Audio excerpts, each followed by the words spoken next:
बहुत समय पहले की बात है। एक गांव में एक मूर्तिकार रहता था। वह मूर्ति कला में बहुत ही निपुण था। वह कोई भी मूर्ति बनाता था। वह मूर्ति बिल्कुल जीवित लगती थी। उसकी कलाकारी की प्रशंसा गांव में ही नहीं बल्कि बहुत दूर दूर तक फैल गई थी। वह अपनी प्रशंसा सुनकर बहुत खुश हुआ। उसको अपनी कला पर बहुत बड़ा घमंड हो गया। उसने सोचा कि अब मैं बहुत बड़ा मूर्तिकार हूँ, हमारे अलावा अब दुनिया में कोई नहीं है। उसे अपने पर बहुत घमंड बढ़ गया।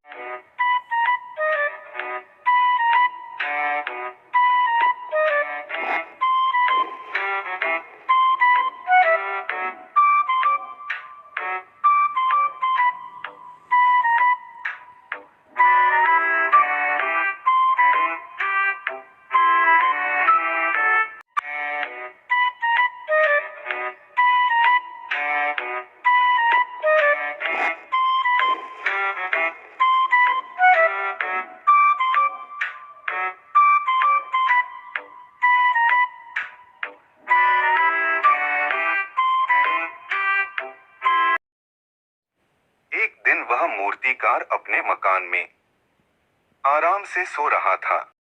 इधर भगवान ने एक यमदूत को अपने पास बुलाया।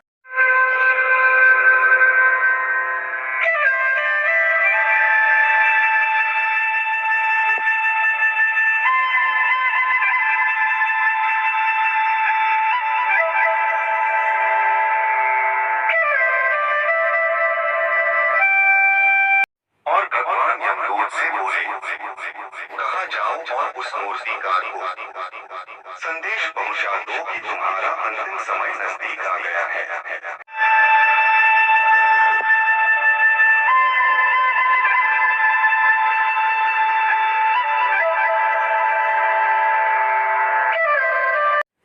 भगवान की आज्ञा पाकर यमदूत वहां से चल देता है।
मूर्तिकार बहुत आराम से सो रहे हो।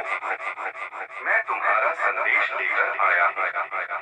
अब तुम्हारी जीवन लीला समाप्त हो रही है। अब तुम्हारा अंतिम समय आ चुका है। कुछ ही दिनों में मैं तुमको लेने आऊंगा।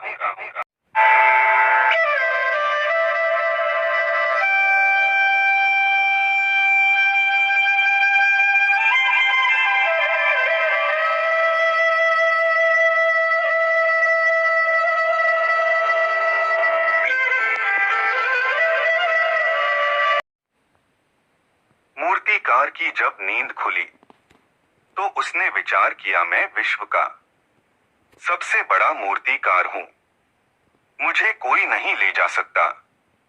ऐसा कहकर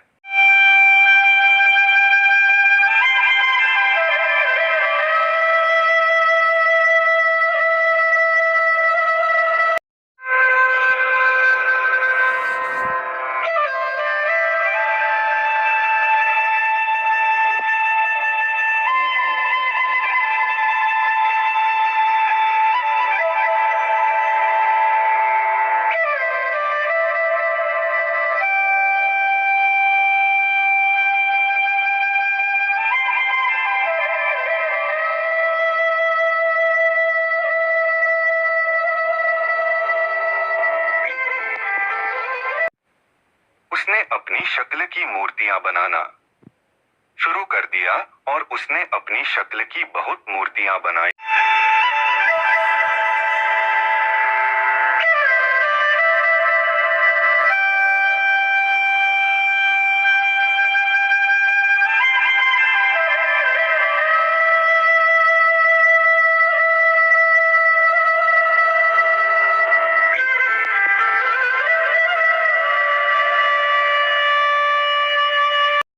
और उन्हीं मूर्तियों में स्वयं छिप गया और बोला, अब हमें यमदूत किसी भी तरह नहीं ले जा सकते।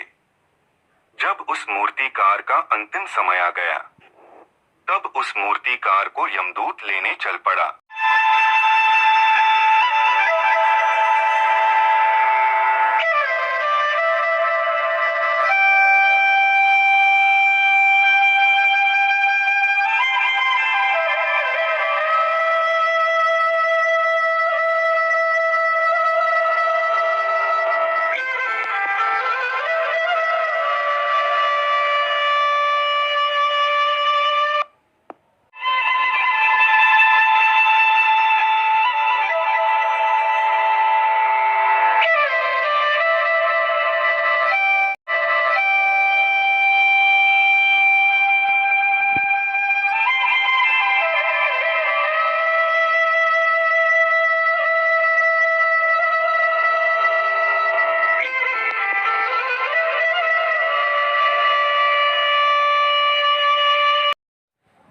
जब यमदूत वहां पहुंचा तो वहां देखा मूर्तिकार जैसी कई मूर्तियां हैं।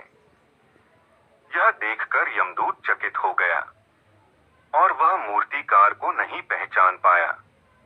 यमदूत वहां से निराश होकर भगवान के पास चल पड़ा।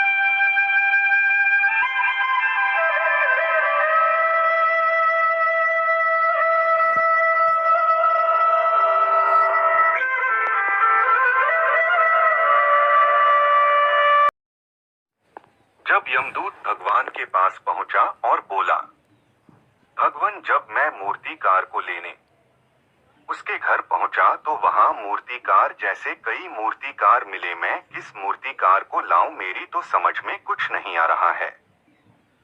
भगवान बोले, जाओ और तुम वहां एक बात कहना। जब तुम ये बात कहोगे तो जो असली मूर्तिकार होगा तुम्हारे पास आ जाएगा। यमदूत फिर चल देता है।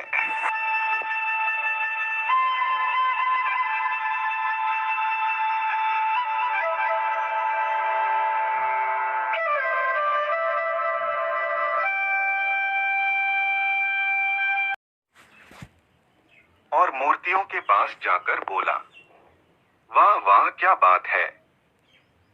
कारीगर ने अपनी कारीगरी तो खूब दिखाई, परंतु एक बात की कमी रही। यह सुनकर मूर्तिकार से रहा नहीं गया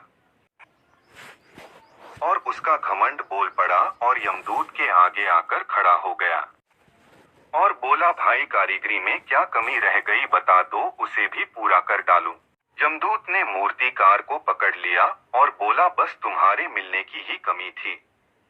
हमें इस कहानी से सीखने को मिलता है, किसी इंसान को अपने व अपने कार्य पर कभी घमंड नहीं